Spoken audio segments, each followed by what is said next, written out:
যখন কারো একাধিক স্ত্রী হবে, একাধিক স্ত্রী যাদের আছে তাদের আরো 2টা হক তাদের সাথে জড়িত হয়। কয়টা হক?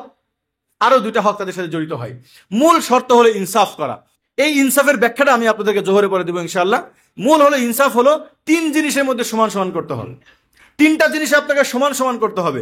আবার এই সমান সমানের ব্যাখ্যাটাও আপনাদেরকে বুঝতে হবে। এই যে বলে না ভাই রাত যাপন সমান সমান করতে হবে, ভাই কখনো স্ত্রীদের সাথে রাত যাপন সমান সমান হয় না। এখানে আমার 4 স্ত্রী আছে, আমি কিভাবে ইনসাফ আদায় করি ইনশাআল্লাহ এটা আমি আপনাদেরকে শোনাবো, তাহলে আপনাদেরকে বুঝতে সহজ হবে। কখনো এক সমান সমান রাত করা সম্ভব হয় না। কেন? এক স্ত্রী ধরেন বাপের বাড়িতে গেছে 1 মাস থাকবে ওখানে, তার মানে কি তার কাছে অলরেডি কিন্তু আমি 30 দিন নাই, তাহলে অন্য স্ত্রীদের কাছে কিন্তু আমি এই 30 দিন এক্সট্রা আসি, তাহলে ওই স্ত্রীর আমি কিভাবে সমান সমান করব? অনেক স্ত্রী আছে যে বিদেশে চলে গেছে বাবা মার সাথে, বা এখন আনতে পারে নাই, বা অনেক ছেলে আছে যে বিদেশে থাকে, স্ত্রী 2টাকে নিয়ে যাওয়া সম্ভব হয়নি। অনেক ছেলেরা আছে যারা ঢাকা শহরে থাকে কিন্তু বাড়িতে একটা লোক দরকার আছে। অনেক ছেলেরা আছে যার 4টা বাড়ি আছে, ঢাকায় একটা, কক্সবাজারে একটা, খুলনায় একটা, ধরেন সৌদি আরবে একটা, তার 4 জায়গায় ব্যবসা আছে, 4 জায়গায় 4 জন স্ত্রী রাখা লাগবে। এই মানুষটা সমান সমান হক কিভাবে আদায় করবে? সম্ভব না। তো এটার জন্য তাহলে কি নিয়ম? এই নিয়মগুলো ইনশাআল্লাহ আমি জোহরে পরে বলবো ইনশাআল্লাহ। এরপরে রাত যাপন সমান সমান করতে হবে, আর বাড়তি কোনো উপর হুকুম যদি দেয় সেগুলো সমান সমান করতে হবে, এবং আর মিরাসের ক্ষেত্রে সমান সমান। আল জাদিদু কাল কাদিম, নতুন বউ পুরাতন বউ সকলেই সমান বউ।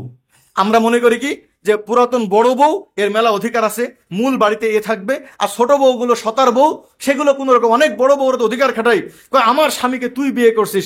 ভাই কারোর স্বামীকে কেউ বিয়ে করতে পারে না। আপনিও যেমন তার স্ত্রী, দ্বিতীয় জন তার স্ত্রী। বিয়ে করার পরে প্রথম জন যেমন বড় বড় অধিকার নিয়ে আসে, যেই যেই অধিকার বড় প্রথম স্ত্রী পায়, দ্বিতীয় স্ত্রী সেই সেই সেই সেই অধিকার পায়।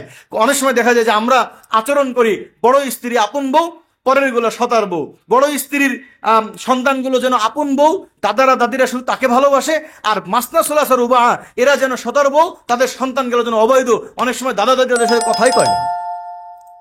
এই জন্য মোহতারাম হাজিরিন, এই একাধিক স্ত্রী যাদের থাকবে, যেহেতু আপনাদের স্ত্রীরা এখানে আছে এবং আপনারা এই বয়ানগুলো সকলে শুনতেছেন, একাধিক স্ত্রীর মাঝে ইনসাফ আমরা কিভাবে কায়েম করব এই ব্যাপারটা নিয়ে ইনশাআল্লাহ আমরা জোহরের পরে আলোচনা করব। ঠিক আছে ইনশাআল্লাহ।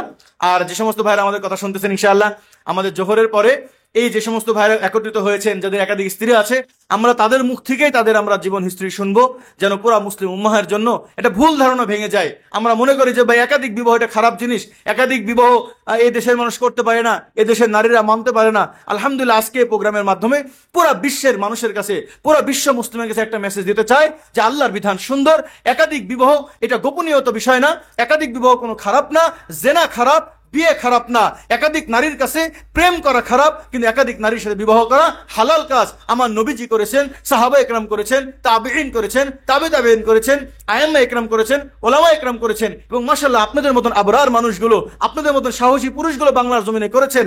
অতএব যারা একাধিক বিবাহ যে যেখান থেকে করেছেন, আপনারা কেউ গোপন করার দরকার নাই। আপনারা বুক ফুলায় বলেন যে আমার অনেকগুলো স্ত্রী, আমি আমার নবীর সুন্নতকে পুরা করেছি।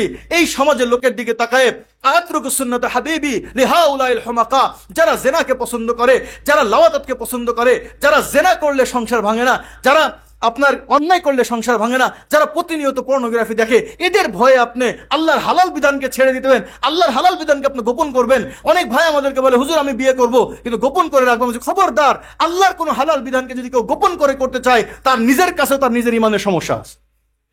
আল্লাহ বলছেন আতাখশাউনাহুম ফাল্লাহু আহাক্কু আন তাখশা, তুমি মানুষকে ভয় পাও, আল্লাহ বেশি ভয়ের হকদার। তুমি আল্লাহকে ভয় পাও, মানুষকে ভয় পাওয়ার দরকার নাই। তো ইনশাআল্লাহ আল্লাহ তাআলা আমাদের সকলকে আমল করার তৌফিক দান করেন।